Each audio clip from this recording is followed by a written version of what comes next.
網上投資騙案個案近年急升，受害人當中亦有唔少專業人士。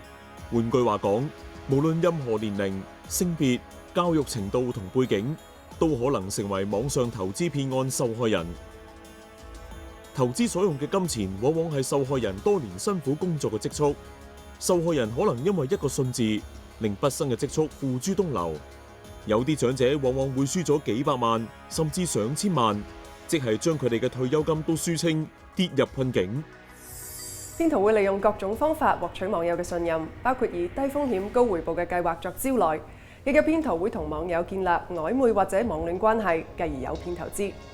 投其所好，弄虛作假係騙徒慣用嘅伎倆。騙徒會製造虛假嘅截圖，令受害人以為自己投資獲利，又或者會俾受害人少量嘅金錢回報，令受害人信以為真。如果講心突然間變咗講金，就要小心係投資陷阱啦。作為投資者，應該要提高警覺，謹慎投資，定時去檢視自己嘅投資行為同埋態度，先去理解唔同產品嘅特性同埋風險，去選擇一啲適合自己嘅投資項目，唔好只係單靠網上社交媒體或者係個別網紅提供嘅資訊。